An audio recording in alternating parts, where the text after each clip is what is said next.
Hello everyone, judiciary wings के YouTube channel में आप सभी का स्वागत है। खैर, आज का जो वीडियो है वो इम्पोर्टेंट है। इम्पोर्टेंट उन सभी साथियों के लिए है जो जुडिशरी का एग्ज़ाम देना चाहते हैं या जुडिशरी के एग्ज़ाम्स की प्रिपरेशन कर रहे हैं, या अभी वो कॉलेज में है और तैयारी का मूड बना रहे हैं कि अब उनको जुडिशरी में जाना है, अर्थात उनको जज बनना है। तो देखिए, जज बनने के 3 तरीके होते हैं, ठीक है। एक होता है पीसीएसजे के थ्रू, दूसरा होता है एचजीएस के थ्रू, और तीसरा होता है कि आप बार के एक्सपीरियंस के थ्रू डायरेक्ट एलिवेट हो जाते हैं। तो 3 तरीके होते हैं। जो पहला होता है पीसीएसजे, और या सिविल जज भी बोला जाता है कई जगह पे। दूसरा होता है एचजीएस अर्थात हायर जुडिशरी का। तो स्टूडेंट्स के बीच में इन दोनों एग्जाम्स का बहुत ज़्यादा क्रेज होता है। सबसे ज़्यादा क्रेज पीसीएसजे का होता है, क्योंकि पीसीएसजे से आप शुरुआत से ही जुडिशरी के पार्ट बन जाते हैं, अर्थात आप जज बन जाते हैं, जुडिशियल मजिस्ट्रेट से आपकी पोस्टिंग होती है और आप बन जाते हैं। लेकिन खैर, ये वीडियो तो अभी आप लोगों के पास में लेट पहुंचेगा, आप लोगों को ये सारी चीजें पता चल गई होंगी, लेकिन फिर भी ये वीडियो आप लोगों के लिए इंपॉर्टेंट है, क्योंकि जो कहीं भी चर्चा नहीं की गई है वो पॉइंट मैं आप लोगों के बीच में रखूंगा। तो ये वीडियो आप सभी के लिए बहुत ही महत्वपूर्ण है। आप जितने भी छात्र हैं, आप अपने दोस्तों के साथ में शेयर कर दीजिएगा, वीडियो बहुत ही इंपॉर्टेंट होने वाला है। तो हम लोग शुरू करते हैं ये वीडियो। जैसे कि मैंने पहले ही बताया आपको कि आपको जुडिशरी का पार्ट बनने के लिए, अर्थात आपको जज बनने के लिए, आपको 3 तरीके से आप घुस सकते हैं जुडिशरी में, है ना। घुसना शब्द सही है। पहला तो आप JM2 से JM1, JM2 JM1 ऐसे करके बनेंगे। दूसरा जो मैंने हायर जुडिशरी की बात की थी, उसमें आप डायरेक्ट एडीजे बन जाते हैं। तीसरा क्या होता है कि आप डायरेक्ट एलिवेट हो जाते हैं, अर्थात आप कॉन्स्टिट्यूशन में भी बात की गई है कि मतलब डायरेक्ट आप बार के एक्सपीरियंस के थ्रू भी आप हाई कोर्ट और सुप्रीम कोर्ट एलिवेट हो सकते हैं, ठीक है। तो आइए चर्चा करते हैं कि ये जो 3 साल का जुडिशरी का एग्जाम का प्रपोजल आया है, जैसा कि मैं पहले ही जो वीडियो लिया था उसमें मैंने बताया था कि इसमें बहुत सारे बच्चे प्रभावित होंगे, खास करके छात्राएं जो हैं वो बहुत प्रभावित होंगी, क्योंकि उनके ऊपर एक प्रेशर होता है, उनके ऊपर सामाजिक प्रेशर होता है, घर वालों का प्रेशर होता है, शादी विवाह का। तो अब वो एलएलबी करेंगे, फिर 3 साल की तैयारी करेंगे, फिर वो, अब ऐसा तो है नहीं कि ना कि तुरंत ही 3 साल का पहले तो वेट करना होगा, फिर उसके बाद तैयारी भाई चली रही है, फिर भी तुरंत थोड़ी सिलेक्शन हो जाएगा। जरूरी नहीं है, हो जाता है बट जरूरी नहीं है। तो अगर नहीं होता है तो फिर क्या होगा, है ना। शादी का प्रेशर है, घर वालों का प्रेशर है, समाज का प्रेशर है, तो लड़कियां बहुत ज्यादा प्रभावित होंगी। खैर, लड़के भी बहुत ज्यादा प्रभावित होंगे, है ना। तो चलिए हम लोग बात कर लेते हैं इन सारे मुद्दों पे। तो ये पहला, ऐसा नहीं है कि ये नया इंट्रोड्यूस कर दिया गया है ना, ऐसा नहीं है कि 3 ईयर एक्सपीरियंस की जो बात की गई है इसको क्या कर दिया गया है, 20 तारीख के जजमेंट में ही इसको क्या कर दिया गया है, उठा के पटक दिया गया। ऐसा नहीं है, इसके पहले भी एक्सपीरियंस की बात होती थी, मतलब एक्सपीरियंस पहले भी लागू था, लेकिन 2000 में इस चीज को खत्म कर दिया गया ताकि जो फ्रेशर लॉ स्टूडेंट है वो डायरेक्ट जुडिशरी में पहुंचे। लेकिन सुप्रीम कोर्ट ने अपने जजमेंट में कहा कि allowing fresh graduate to sit for CJ, अर्थात ये सिविल जज, या इसको आप पीसीएसजे भी बोल सकते हैं, है ना। PCSJ examination was not pleasant experiment, अर्थात इसको जब लागू किया गया तो उसके बाद जो परिणाम आए उससे कोई अच्छा प्रभाव नहीं आया। जो न्यायिक प्रणाली है उसमें अच्छा कोई प्रभाव नहीं पड़ा। जैसे बार और बेंच की, है ना, ईगो की टेंशन होती रहती है। आप भी नए जज, अभी आप लॉ किए और आप तैयारी किए 1 साल और तुरंत आप पहुंच गए, जज बन गए।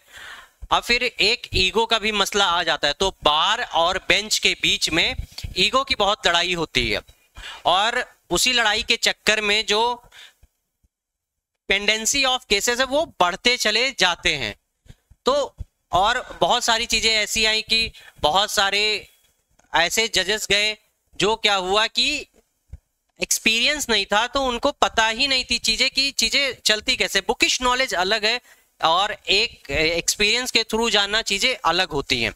देखिए, मैं पक्ष विपक्ष की बात नहीं कर रहा हूं, मैं दोनों चीजों को रख दे रहा हूं। आप वाइज मैन की तरह उसको लीजिए और अपने से डिसाइड करिए। मैं यहाँ पर फेवर में, ऐसा कि फेवर में हूं या फेवर में नहीं हूं, मेरा ऐसा कुछ नहीं है। मैं दोनों पक्ष की बात रख रहा हूं, जो भी आपको सही लगे आप उसको ले सकते हैं। तो इसमें ईगो की लड़ाई होती थी, और आप देखेंगे बहुत सारे जजमेंट भी ऐसे आते थे कि हाई कोर्ट विद जो मजिस्ट्रेट्स होते थे उनको भी पड़ती थी, गलत इधर उधर के ऑर्डर कर देते थे, है ना, बहुत सारी चीजें होती थी। तो बट इसमें क्या है कि जुडिशरी में कोई अभी एक प्लान नहीं है, किसका ट्रेनिंग का नहीं है कि एक कोई फिक्स ट्रेनिंग होती हो, जबकि ट्रेनिंग को करना चाहिए। आप अगर लॉ ग्रेजुएट फ्रेशर्स जा रहे हैं और जब वो क्वालिफाई कर ले जाते हैं एग्जाम को, तो उनको कम से कम 1 से 1.5 साल का या 2 साल का एक ट्रेनिंग प्रोग्राम देना चाहिए, जैसे बाकी अदर सर्विसेज में होता है, चाहे वो सिविल सर्विसेज का हो या कोई अदर सर्विसेज हो, तो प्रॉपर ट्रेनिंग होती है। बट यहाँ पर कहीं ना कहीं एक प्रॉपर ट्रेनिंग नहीं होती है। ट्रेनिंग होती है लेकिन उस हिसाब से नहीं होती है। 4-5 महीने की, 6 महीने की ट्रेनिंग का मतलब नहीं होता है ना, क्योंकि आप न्यायिक व्यवस्था में बिठा रहे हैं जज की भूमिका में किसी को, तो उसको प्रॉपर सिस्टम बताइए, उसको प्रोसीजर क्या होता है किस किस चीज का, वो सारा कुछ उसको बताइए, समझाइए। और ये सब ट्रेनिंग से ही आता है, ऐसे नहीं आता है। बेयर एक्ट पढ़ के कोई भी तुरंत जज नहीं बन जाता है। बट सुप्रीम कोर्ट का ये कहना था कि जो एक्सपीरियंस के थ्रू आते हैं, जो एक्सपीरियंस के थ्रू जजेस आते हैं, उनकी क्वालिटी में और जो विदाउट एक्सपीरियंस आते हैं उनकी क्वालिटी में डिफरेंस होता है। और कहीं ना कहीं जो हमारी न्यायिक व्यवस्था है या न्याय प्रणाली है वो प्रभावित होती है। तो इसी चीज को लेकर ये जजमेंट आया है। तो 3 इयर्स प्रैक्टिस जो है उसको रिस्टोर कर दिया गया है। और ये जो 3 ईयर का एक्सपीरियंस है ये कब से कैलकुलेट किया जाएगा, जब आप अपने क्या करेंगे, original registration at the bar, जब आप बार में रजिस्ट्रेशन कराते हैं, या दूसरा एआईबी से। अच्छा, आपको जैसे कि इस बार की एआईबी में क्या हुआ कि जो रजिस्ट्रेशन भी नहीं कराए थे उनको भी एआईबी देने का मौका दिया गया, और उसके बाद में अब वो रजिस्ट्रेशन कराएंगे। तो जिस दिन भी आप, मतलब एआईबी भी काउंट होगा, और साथ में आपका जिस दिन आप बार में रजिस्ट्रेशन करा लेते हैं उस दिन से काउंट होने लगेगा आपका एक्सपीरियंस। अच्छा, आप कुछ लोग बोल रहे हैं कि एक्सपीरियंस सर्टिफिकेट तो बन जाएगा। देखिए, इंडिया है, इंडिया में सब कुछ संभव है, आपको भी पता है, मुझे भी पता है, और ऑनरेबल सुप्रीम कोर्ट के ऑनरेबल जजेस को भी पता है, सबको पता है कि एक्सपीरियंस सर्टिफिकेट बनवाना कोई बहुत बड़ी बात नहीं है। लेकिन यहाँ इस गच्चे में मत आइएगा, बहुत सारे लोग आपको बरगलाएंगे कि कोई जरूरत नहीं है आपको कोर्ट जाने की, या कोई जरूरत नहीं है आपको एक्सपीरियंस लेने की। आप सर्टिफिकेट आपका बन जाएगा और आप इजिली क्वालिफाई कर ले जाएंगे। तो साथ ही गड़बड़ हो जाएगा, यहाँ पे गड़बड़ ये हो जाएगा कि अब जो आपके क्वेश्चंस होंगे वो भी उसी हिसाब से होंगे, प्रैक्टिकल बेसिस क्वेश्चंस ज्यादा होंगे, चाहे आपका वो प्री हो, चाहे मेंस हो और इंटरव्यू हो। आप एग्जाम्पल के तौर पर एचजेएस का एग्जाम ले सकते हैं। मैं बस बता सकता हूं आपको, एचजेएस का जो एग्जाम होता है हायर जुडिशरी के लिए या हायर जुडिशियल सर्विसेज के लिए, जो एग्जाम होता है इसमें 7 साल का एक्सपीरियंस माना जाता है। कितने साल का एक्सपीरियंस? 7 साल का एक्सपीरियंस मांगा जाता है। आप डायरेक्ट एडीजे के पद पर चले जाते हैं। लेकिन यहां पर जो क्वेश्चंस पूछे जाते हैं वो क्या होते हैं? प्रैक्टिकल बेसिस क्वेश्चंस ज्यादा होते हैं, है ना। प्रैक्टिकल बेसिस पे क्वेश्चंस ज्यादा होते हैं। बुकिश नॉलेज भी होता है बट प्रैक्टिकल के क्वेश्चंस ज्यादा होते हैं, चाहे आपका वो प्री का एग्जाम हो, चाहे मेंस का हो, चाहे इंटरव्यू का हो। तो आपको रणनीति ये बनानी होगी कि आप इस चक्कर में बिल्कुल मत पड़िए कि आपको कोर्ट नहीं जाना है, आप नहीं जाएंगे। देखिए, मैं नहीं कह रहा कि आप रेगुलर जाइए, बट आप, अब ये चीज लागू हो गई है तो आप लोग जाइए। जितने भी लोग हैं, जितने भी हमारे वीडियो को देखते हैं, वो लोग कृपया करके जाना शुरू करिए, क्योंकि ये आप ही के लिए सही होगा, अच्छा होगा। मान लीजिए कि आप नहीं जाते हैं, आपका एक्सपीरियंस सर्टिफिकेट बनवाना कोई बहुत बड़ी बात नहीं है, बन जाता है ना। भाई बहुत सारे जुगाड़ू लोग होंगे, बनवा लेंगे।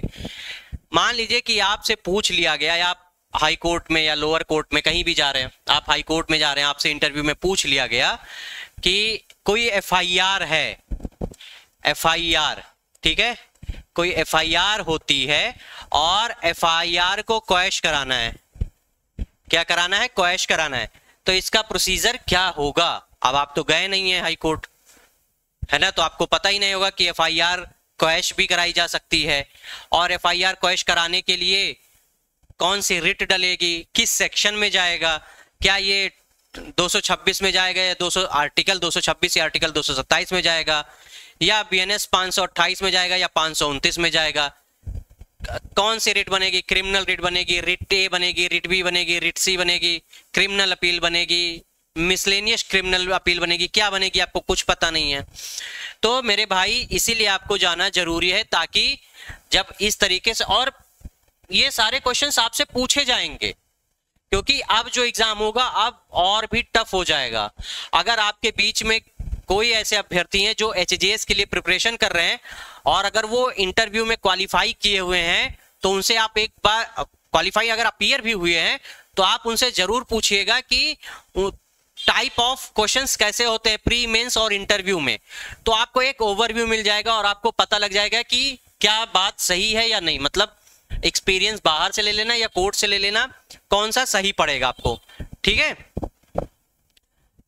तो क्या सर्टिफिकेट आपको लेना पड़ेगा, सर्टिफिकेशन ऑफ रेगुलर, एक मिनट, चलिए यही सही है, सर्टिफिकेशन ऑफ रेगुलर प्रैक्टिस। और क्या होने चाहिए? रेगुलर प्रैक्टिस होनी चाहिए, ठीक है। कौन कर सकता है? प्रिंसिपल जुडिशियल ऑफिसर, है ना, प्रिंसिपल जुडिशियल ऑफिसर अर्थात एडीजे, ठीक है। एडीजे लेवल के जो जुडिशियल ऑफिसर्स होते हैं वो आपका एक्सपीरियंस बना सकते हैं। दूसरा कौन बना सकता है? एडवोकेट बना सकता है, वो एडवोकेट जिनकी कम से कम प्रैक्टिस का एक्सपीरियंस कितना हो, 10 साल हो। तो या तो एडीजे के थ्रू आप बनवा सकते हैं, हाई कोर्ट में आप लॉ इंटर्न हैं, या आप किसी ऑनरेबल जस्टिस के अंदर वहां पर लॉ ट्रेनी है, आप 3 साल वहां पर काम किए हैं, तो वहां से आप भी आपका बन जाएगा। दूसरा, ऐसे अधिवक्ता से आप बनवा सकते हैं जिनका 10 साल से कम का एक्सपीरियंस ना हो, इधर हाई कोर्ट और लोअर कोर्ट, ठीक है। ये केस था ऑल इंडिया जजेस एसोसिएशन के माध्यम से गया था, और ये जो जजमेंट आया ये जस्टिस एजी मसीह, सीजेआई अपने बीआर गवई साहब और जस्टिस के विनोद चंद्रन की बेंच थी। 3 जजों की ये बेंच थी। तीनों जजों ने जो 3 साल का आपका एक्सपीरियंस है इसको आपके ऊपर रख दिया कि अब आप लोग 3 साल की कम से कम आपकी प्रैक्टिस होनी चाहिए, तभी आप जज बन पाएंगे। ये इंपॉर्टेंट जजमेंट है दोनों तरीके से, है ना, पक्ष विपक्ष दोनों होते हैं हर चीज के, तो ये सब चीज आप लोग देख सकते हैं। अगर आप में से बहुत सारे साथी ऐसे होंगे जिनको किसी ना किसी तरीके की कोई दिक्कत आती होगी, है ना, तो मैं इलाहाबाद हाई कोर्ट में प्रैक्टिस करता हूं, ये मेरा कॉन्टैक्ट नंबर है, ठीक है, ये मेरी मेल आईडी है और यही मेरा व्हाट्सएप नंबर भी है। तो अगर आपको किसी भी तरीके की लीगल हेल्प चाहिए तो आप लोग मुझसे इस नंबर पर कांटेक्ट भी कर सकते हैं, और ये टेलीग्राम की आईडी है, इसको भी आप लोग स्कैन करके यहां से भी हमसे जुड़ सकते हैं। चलिए, तो ये जो जजमेंट आया इसके कुछ 5 पॉइंट है ना, 5 पॉइंट को हम लोग ध्यान से देख लेते हैं कि सुप्रीम कोर्ट ने अपने जजमेंट में 5 बातें क्या कही है। पहली बात कही है कि अब उम्मीदवारों को स्टेट जुडिशियल सर्विसेज में एग्जाम शामिल होने के पहले कम से कम 3 साल का वकालत का अनुभव जरूरी होगा, ठीक है, जिस्ट में बता देता हूं। दूसरी है वकालत के अनुभव का सर्टिफिकेट प्रिंसिपल डिस्ट्रिक्ट जज, जैसा मैंने बताया एडीजे, है ना, एडीजे या 10 साल के अनुभव वाले सीनियर एडवोकेट द्वारा प्रमाणित होगा। न्यायाधीशों के साथ लॉ क्लर्क, जैसा कि मैंने बताया कि लॉ ट्रेनी या लॉ क्लर्क के रूप में अगर 3 साल का काम है तो आप वहां से भी सर्टिफिकेट लेंगे और वो क्या हो जाएगा, आपका मान्य होगा। और ये जो रूल आया है, ये जो रूल आया है, ये अभी जो वैकेंसी चल रही है, जैसे आपकी वैकेंसी थी आई थी, उसकी छत्तीसगढ़ की थी ना, सीजे सिविल जज,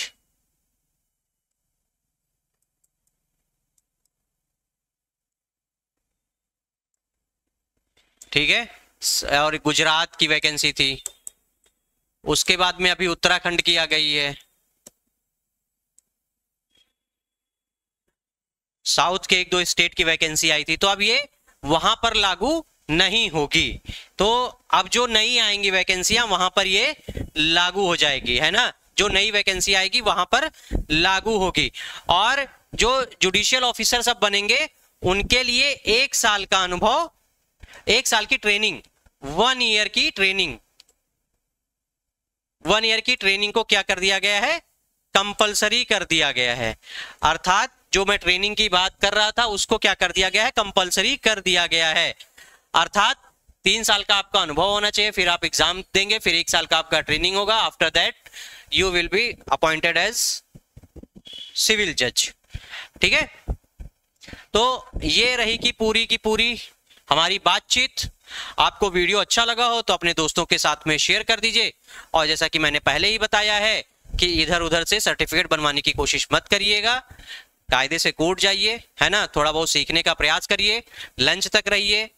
और अगर किसी को कोई दिक्कत आ रही है इलाहाबाद हाई कोर्ट में, अगर मान लीजिए कि आप इलाहाबाद प्रयागराज में रह रहे हैं और आप इलाहाबाद में ज्वाइन करना चाहते हैं, तो आइए, आप हमारे भी चैम्बर के साथ में जुड़ सकते हैं, या आप किसी भी अदर चैम्बर के साथ में जुड़ सकते हैं, और आपका जो एक्सपीरियंस है वो भी आपको मिलता रहेगा। जब आपका एग्जाम का टाइम आएगा, जब आप एलिजिबल हो जाएंगे तो आप एग्जाम देंगे।